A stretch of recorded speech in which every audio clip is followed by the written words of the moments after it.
जब हम hair loss और बॉल्डनेस की बात करते हैं तो सोसाइटी में हमेशा एक इमेज बनी होती है कि एक मैन है जिसकी रिसीडिंग हेयर लाइन है या क्राउन पर पैच है। लेकिन आज मैं एक ऐसे टॉपिक पर बात करने आया हूं जो हमारे क्लिनिक में बहुत कॉमन है, पर इसके बारे में कोई खुलकर बात नहीं करता। यह है फीमेल पैटर्न हेयर लॉस, जिसे हम मेडिकल साइंस में फीमेल पैटर्न एंड्रोजेनिक एलोपेशिया भी कहते हैं। एक मैन के लिए बाल झड़ना सोसाइटल लेवल पर नॉर्मलाइज कर दिया जाता है, लेकिन एक फीमेल के लिए उनके बाल उनकी आइडेंटिटी, उनका सेल्फ एस्टीम और उनका फेमिनिटी का एक बहुत बड़ा हिस्सा होते हैं। जब एक वुमेन मिरर में देखते हुए नोटिस करती है कि उनका सेंटर पार्टीशन धीरे धीरे चौड़ा हो रहा है, जब पोनी टेल की थिकनेस आधी रह जाती है, या जब वॉशरूम के ड्रेन में लगातार गुच्छे मिलते हैं, तो जो डर और साइकोलॉजिकल ट्रॉमा शुरू होता है उसे अक्सर फैमिली मेंबर्स या दोस्त ये कहकर डिसमिस कर देते हैं कि तुम स्ट्रेस ज्यादा लेती हो, ऑयल बदल कर देखो। लेकिन मैं आपको बताना चाहता हूँ, फीमेल पैटर्न बॉल्डनेस कोई हेयर टेक्सचर का इशू नहीं है,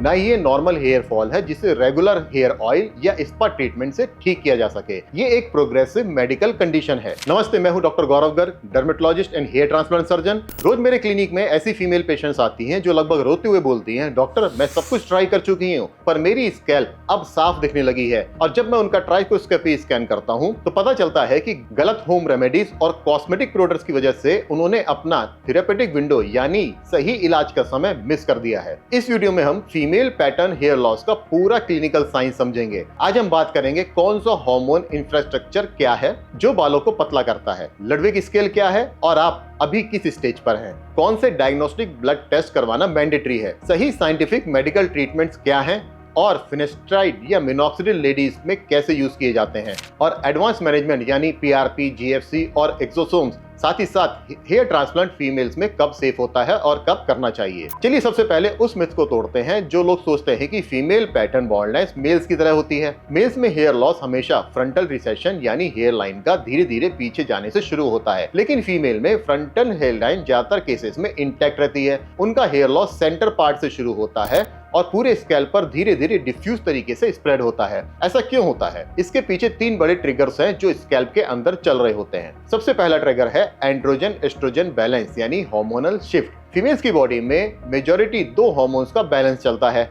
एस्ट्रोजन जो बालों की ग्रोथ को फेज में रखता है और उन्हें लंबा घना बनाता है। एंड्रोजेंस यानी मेल हार्मोन जैसे टेस्टोस्टेरोन और डाइहाइड्रोटेस्टोस्टेरोन जो बहुत माइक्रो क्वांटिटीज में होते हैं और बालों को धीरे धीरे पतला कर रहे होते हैं। स्कैल्प के अंदर एक एंजाइम होता है जिसे हम 5-अल्फा रिडक्टेज कहते हैं। ये एंजाइम टेस्टोस्टेरोन को डीएचटी में कन्वर्ट करता है। अगर किसी फीमेल के हेयर फॉलिकल जेनेटिकली डीएचटी के लिए सेंसिटिव हैं, तो वो डीएचटी फॉलिकल्स के रिसेप्टर्स पर बाइंड होकर उसे मिनिचराइज करना शुरू कर देता है। बाल एक बार में गायब नहीं होता। हर ग्रोथ साइकिल में बाल पहले पतला होता जाता है, उसकी लेंथ छोटी होती जाती है और इवेंचुअली वो एक माइक्रोस्कोपिक वेलनेस हेयर बनकर रुक जाता है। जब बॉडी में एस्ट्रोजन का लेवल नॉर्मल रहता है तो डीएचटी के इम्पैक्ट को सप्रेस करके रखता है।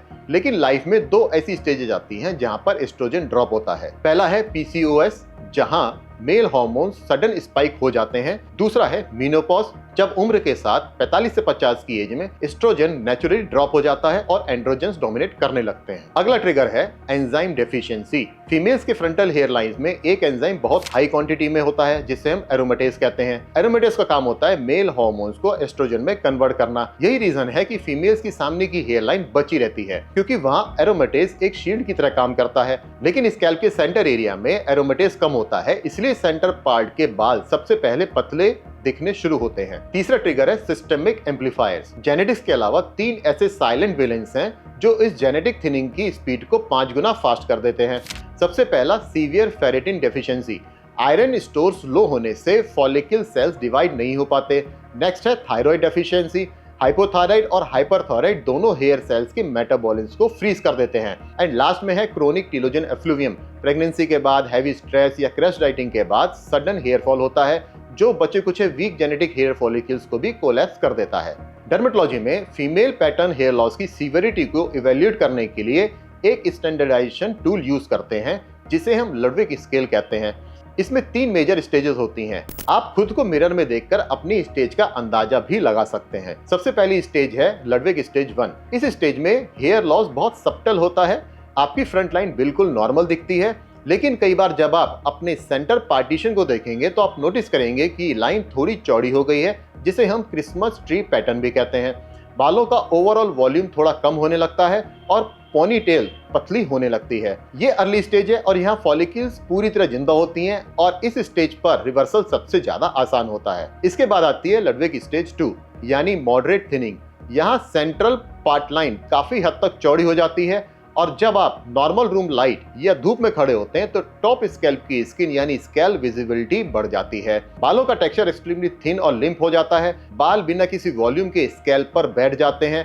इस स्टेज पर पेशेंट को समझ में आता है कि ये नॉर्मल हेयर फॉल नहीं है और वो डॉक्टर के पास आते हैं। तीसरी और फाइनल स्टेज है लडविग स्टेज 3 यानी एडवांस थिनिंग। ये एक एडवांस स्टेज है जहां टॉप वर्टेक्स एरिया पर लगभग पूरी तरह से रेरिफेक्शन मतलब कि सीवियर थिनिंग हो जाती है। स्कैल्प के टॉप एरिया पर बाल इतने पतले और ट्रांसपेरेंट हो जाते हैं कि वो बिल्कुल वेललेस हेयर जैसे दिखते हैं, जिससे कंप्लीट बेयरनेस फील होती है। हालांकि मेल्स की तरह फीमेल में बिल्कुल स्मूथ शाइनी बॉल्ड पैच ज्यादातर नहीं बनता, हमेशा कुछ पतले बाल बचे रहते हैं। लेकिन इस स्टेज पर मेडिकल रिकवरी का स्कोप लिमिटेड हो जाता है और मैकेनिकल मेथड्स की जरूरत पड़ती है। जब आप मेरे क्लिनिक में आएंगे तो सिर्फ चेकअप से काम नहीं चलता। हम सबसे पहले ट्राइकोस्कोपिक एग्जामिनेशन करते हैं, जिसमें हम एक हाई मैग्निफिकेशन टूल से आपके स्कैल्प को स्क्रीन पर देखते हैं। ट्राइकोस्कोपी पर अगर हमें हेयर डायामीटर डाइवर्सिटी दिखती है, यानी एक ही एरिया में कुछ बाल मोटे और कुछ बाल पतले दिखते हैं, तो female pattern hair loss confirm हो जाता है। अंदर चल रहे हार्मोनल इम्बैलेंस और स्ट्रक्चरल मेटाबॉलिक स्टार्वेशन को समझने के लिए हमें एक टारगेटेड ब्लड पैनल करवाना मैंडेटरी होता है। इसको आप ध्यान से सुनिए और नोट कर लीजिए कि हमें किन रिपोर्ट्स पर फोकस करना है। सबसे पहले चेक करते हैं आपका हार्मोनल प्रोफाइल। इसमें हम देखते हैं कि आपका फ्री और टोटल टेस्टोस्टेरोन लेवल, जिससे पता चलता है कि ब्लड सर्कुलेशन में एक्सेस मेल हार्मोन तो नहीं है। साथ ही DHEA सल्फेट चेक किया जाता है, जो एड्रिनल ग्लैंड से निकलने वाले एंड्रोजन्स का सच सामने लाता है। और अगर आपको PCOS या PCOD का डाउट है तो हम FSH और LH का रेशियो निकालते हैं, जो हेयर फॉलिकल हेल्थ के लिए आइडियल तरीके से 1:1 के बैलेंस में होना चाहिए। दूसरा बहुत इंपॉर्टेंट मार्कर है मेटाबॉलिक स्क्रीनिंग। इसके लिए हम आपका फास्टिंग इंसुलिन और HbA1c लेवल चेक करते हैं, क्योंकि अगर आपकी बॉडी में इंसुलिन रेजिस्टेंस चल रहा है और आपका फास्टिंग इंसुलिन एक लिमिट से ऊपर जा रहा है, तो ये हाई इंसुलिन लेवल ब्लड में फ्री मेल हार्मोन्स को एक्टिवेट कर देता है, जिससे हेयर थिनिंग तेज हो जाती है। तीसरा मैट्रिक्स है थायराइड फंक्शन। हमें आपका TSH यानी थायराइड स्टिमुलेटिंग हार्मोन इवेल्युएट करना होता है। अगर ये एक लेवल से ज्यादा बढ़ रहा है तो हाइपोथायराइडिज्म की वजह से सेलुलर मेटाबॉलिज्म फ्रीज हो जाता है और आपका बाल ग्रो करना बंद कर देता है। और फाइनल पार्ट है आपका न्यूट्रिशनल स्टोर। फीमेल्स में हेयर डेंसिटी को बचाने के लिए 2 न्यूट्रिएंट्स का रोल नॉन नेगोशिएबल है। पहला है सीरम फेरिटिन यानी आपकी बॉडी का internal iron store house. Normal laboratory range से अलग हेयर सेल प्रोलिफरेशन के लिए आपका फेरिटिन मिनिमम 50 नैनोग्राम पर मिलीलीटर होना ही चाहिए। और दूसरा विटामिन D3 जो हेयर साइकिल को कंटिन्यूअस मोमेंटम देता है, और इसका लेवल आपकी रिपोर्ट में कम से कम 40 नैनोग्राम पर मिलीलीटर से ऊपर होना चाहिए। इन लैब रिपोर्ट्स के नंबर ही हमें सही रास्ता दिखाते हैं, क्योंकि जब तक अंदर का डेफिसिट ठीक नहीं होगा तब तक हेयर डेंसिटी वापस आना इम्पॉसिबल है। अब हम सबसे बड़ी बात पर आते हैं कि इलाज क्या है। इंटरनेट पर फीमेल्स को बहुत आसानी से बेवकूफ बनाया जाता है, ये बोलकर कि ये हर्बल सीरम लगा लो या hormone balancing T P low. Medical science में फीमेल पैटर्न बॉल्डनेस को रोकने के लिए स्पेसिफिक FDA अप्रूव्ड और क्लिनिकली प्रूवन मेडिसिन अवेलेबल हैं, पर उन्हें समझना बहुत जरूरी है। सबसे पहले टॉपिकल मिनॉक्सिडिल यानी ग्रोथ स्टिमुलेटर की बात करते हैं। फीमेल्स के लिए topical minoxidil first line therapy है। पहले क्लिनिकल गाइडलाइंस में फीमेल्स के लिए minoxidil 2% solution 1 ml twice daily recommended था, लेकिन रिसेंट रिसर्च में प्रूव हो चुका है कि मिनॉक्सिडिल 5% सॉल्यूशन एक दिन में 1 ml से 2 बार लगाना 2% से ज्यादा इफेक्टिव है और इसका पेशेंट कॉम्प्लायंस भी बेहतर रहता है। फीमेल्स में मिनॉक्सिडिल लगाते वक्त ध्यान रखना है कि लोशन आपके फेस पर ड्रिप ना करे, आपके हाथों पर कानों पर स्प्रेड ना करे, क्योंकि इस लोकल स्प्रेड की वजह से टेम्परेरी हल्के बालों की ग्रोथ अनवांटेडली फोरहेड या हाथ पे या कान पे आ सकती है। अगर एप्लीकेशन प्रिसाइज हो और रात को सोने से 2 घंटे पहले लगाएं तो ये रिस्क नहीं होता। नेक्स्ट है ओरल एंटी एंड्रोजेंस यानी DHT ब्लॉकर्स। क्योंकि इशू हार्मोनल बाइंडिंग का है, इसलिए सिर्फ मिनॉक्सिडिल कभी कभी काफी नहीं होता। हमें DHT को ब्लॉक करने के लिए ओरल ब्लॉकर्स की जरूरत होती है। ये एक ड्रग है जिसमें स्ट्रॉन्ग एंटी एंड्रोजेनिक प्रॉपर्टीज होती हैं। ये फीमेल रिसेप्टर्स पर DHT को बाइंड होने से रोकती हैं। ओरल फिनेस्ट्राइड या ड्यूटेस्ट्राइड मेल्स में फर्स्ट चॉइस होती है, लेकिन फीमेल्स में इसका यूसेज स्ट्रिक्टली कंट्रोल्ड होता है। फिनेस्ट्राइड फीमेल्स में तभी दिया जाता है जब वो पोस्ट मीनोपॉजल यानी कि उनके पीरियड्स बंद हो चुके हो, और फिर वो स्ट्रिक्ट कंट्रासेप्शन यूज कर रही हो। प्रेगनेंसी प्लानिंग के दौरान ये ड्रग स्ट्रिक्टली कॉन्ट्राइंडिकेटेड यानी प्रोहिबिटेड होती है। नेक्स्ट एडवांसमेंट है लो डोज ओरल मिनॉक्सिडिल। जो फीमेल्स टॉपिकल सॉल्यूशन नहीं लगा पाती या जिनकी स्कैल्प सेंसिटिव है, उनके लिए पिछले कुछ सालों से low dose oral minoxidil magic का काम कर रही है। लो डोज ओरल मिनॉक्सिडिल का मतलब है 0.5 मिलीग्राम से 2.5 मिलीग्राम डेली एक गेम चेंजर ट्रीटमेंट बन चुका है। ये बिना किसी ग्रीजी रेसिड्यू के स्कैल्प की डेंसिटी को बहुत फास्ट तरीके से रिच करता है, पर ये सिर्फ डॉक्टर के सुपरविजन में ही लेनी चाहिए। जब मेडिकल ट्रीटमेंट्स के साथ हम रीजनरेटिव प्रोसीजर्स को कंबाइन करते हैं तो स्टेज 1 और स्टेज 2 का रिवर्सल बहुत फास्ट हो जाता है।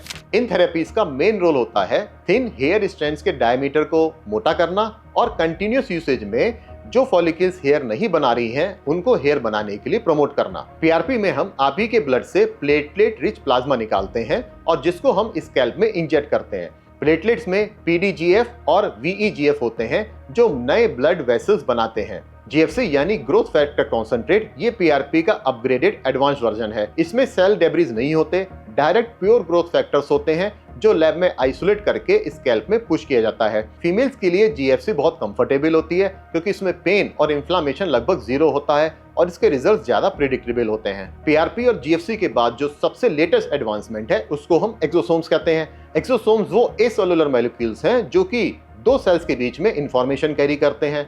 स्टडीज में देखा गया है कि ये पीआरपी और जीएफसी से कम 5 गुना ज्यादा आपको बेनिफिट देते हैं। ये भी आपके ब्लड से बनाए जाते हैं और डायरेक्टली स्कैल्प में इंजेक्ट किए जाते हैं। पीआरपी, जीएफसी और एक्सोसोम्स का सबसे अच्छा फायदा ये है कि ये आप ही के ब्लड से बन रहे हैं और इनमें साइड इफेक्ट्स ऑलमोस्ट नील होते हैं और पेशेंट्स इसको कंफर्टेबली किसी भी अच्छे सेंटर पर आसानी से करवा सकते हैं। बहुत सारी फीमेल्स एडवांस स्टेज में डायरेक्ट हेयर ट्रांसप्लांट के लिए आती हैं, लेकिन फीमेल्स में ट्रांसप्लांट की क्लिनिकल गाइडलाइंस मेल से बिल्कुल अलग हैं। मेल्स में बैक साइड के बाल हमेशा परमानेंट होते हैं यानी डीएसटी रेजिस्टेंट। जब फीमेल हमारे पास लडविग स्टेज 3 में आती है तो हम सबसे पहले उसका हार्मोनल इवैल्यूएशन, न्यूट्रिशन इवैल्यूएशन करते हैं और एक 6 मंथ्स टू 1 ईयर तक उसको मेडिकल ट्रीटमेंट देते हैं। कई बार इस स्टेज में भी पेशेंट्स को प्रॉपर न्यूट्रिशन, प्रॉपर मेडिसिन से हेयर वापस आ जाते हैं। फीमेल में हेयर ट्रांसप्लांट हम तभी करते हैं जब 6 महीने से 1 साल की थेरेपीज के बाद बालों में उतना ग्रोथ नहीं हुआ है जितना कि हमें एक्सपेक्टेड था। कुछ फीमेल्स में बालों को कस के टाइट बांधने की वजह से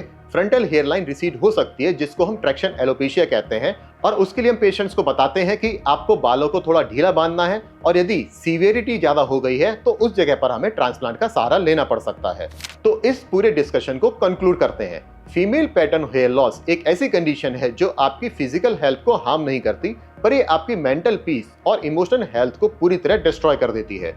मैं हर फीमेल पेशेंट को एक ही बात बोलता हूँ, इसमें आपकी कोई गलती नहीं है, ये आपकी बॉडी का एक जेनेटिक और बायोलॉजिकल स्ट्रक्चरल शिफ्ट है, इसलिए इस पर शर्मिंदा होकर या इसे छुपाना बंद कीजिए। शैम्पू बदलने से, पार्लर में हेयर स्पा लेने से या किचन में दही प्याज लगाने से ये जेनेटिक थिनिंग नहीं रुकेगी। इसका सिर्फ एक ही रास्ता है, साइंस, सही डायग्नोसिस, सही ब्लड एनालिसिस और सही मेडिकल थेरेपीज। यदि आपने वीडियो पूरा देखा है तो इसका मतलब है कि आप अपने इश्यू को लेकर सीरियस हैं। तो हमारे इन वीडियोस को देखना ना भूलें और हमारे चैनल को सब्सक्राइब कीजिए। अपने उन फ्रेंड्स के साथ जरूर शेयर कीजिए जो हेयर की इश्यू से गुजर रहे हैं।